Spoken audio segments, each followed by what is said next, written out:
Well, it's a natural extension of our market. I mean, first of all, it's an economy where, which we've been watching very closely. Secondly, we come from India 140 years ago, 4th generation. Okay. And thirdly, it's a country, it's a market, the whole world is looking at being present. And we are next door. We share 1800 kilometers long border, so why not India? Unfortunately, hospitality space, India could do much better.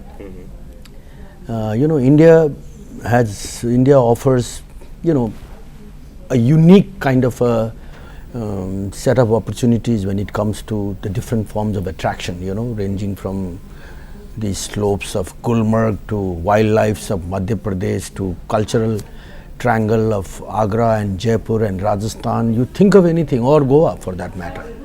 But why is India not able to get more than 7 million tourists? In Thailand alone, Bangkok, Thailand alone gets 20 million. Dubai, everything is man-made, everything is artificial, but look at what Dubai has done. So it's unfortunate. So I would say that India continues to disappoint the hospitality industry. As we talk, there is the industry is suffering, the hotels are suffering, there are many hotels and hotel companies are for sale.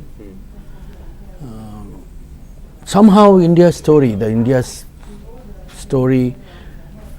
overall India's story, which is considered to be post-Modi's rise, post-BJP's rise, the level of enthusiasm that you see worldwide, in other areas do not get reflected in the hospitality space. Those are my views.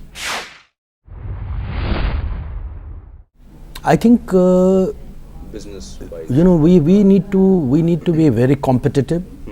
Okay. Because everybody is, when there is oversupply, there is an attempt to undercut, and unduly undercutting the pricing results into deterioration of the quality of the product. Okay. So on one hand, because we are also involved in a very high-end tourism, that is for instance our wildlife lodges in partnership with the Taj in Madhya Pradesh. Okay. I mean, they're supposed to attract a very high price. So on the other hand, we run a series of other properties which are mid to upper mid scale, under the brands Ferm or Ferm Residency or our new brands, which come out of Thailand. So now we got to, we need to continue to support both these segments of the businesses. All right. Okay, but the mid market segment does well, which is continue to do well, which is growing. We already have in our new partnership through this new joint venture, we have 35 flags flying, and we see no problem in growing that. Okay, thanks to my partners who have done a brilliant job in terms of building this company. But when it comes to high-end business, and that's where India's focus needs to be, and that's where our focus is. One of our core businesses is high-end hospitality. Like in Maldives or Sri Lanka or whatever. There somehow India is taking the beating. Group at home has 13 different business verticals, and in the international market we are focusing in 6. And so in India, slowly one by one we'll be focusing in all those areas. Hospitality is a very important one. Food, YY. We already have 8 plants in operation and the 9th one under negotiation. A food park, which is an infrastructure in the food processing sector, agro sector. We are looking at doing real estate, which is a very important business for us in both in Nepal as well as in Middle East.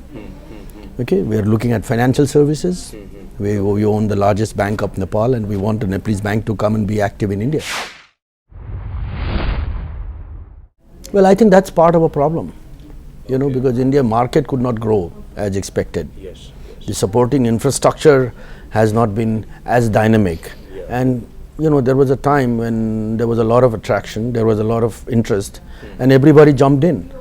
And that's why a total glut of the supplies on the supply side, resulting into crashing of rates, poor occupancies. The owners are not prepared to not able to meet their financial debt obligations. So government has to make sure that the cost of doing business in the hospitality space becomes more competitive. Okay. Okay, the cost of debt, cost of money has to come down. Okay, land has to be available.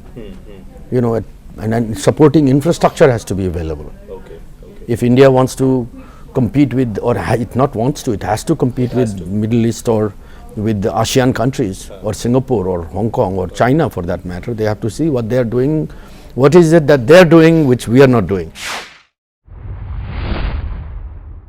Yeah, we are in the process of consolidating all our hospitality businesses under CG Hotels and Resorts. Which will offer a much wider global platform. Okay. That's what we are working on, along with Concept. I think India is a unique country. I've already admitted. Okay, India, God has given India with everything that you can think of. You know, culture, tradition, great scenic beauty, favorable weather conditions, hospitable people, all ingredients for a successful hospitality destination exist here. Okay. It's a question of packaging well, it's a question of delivering well, it's a question of giving that sense of predictability to the industry as well as to the visitors.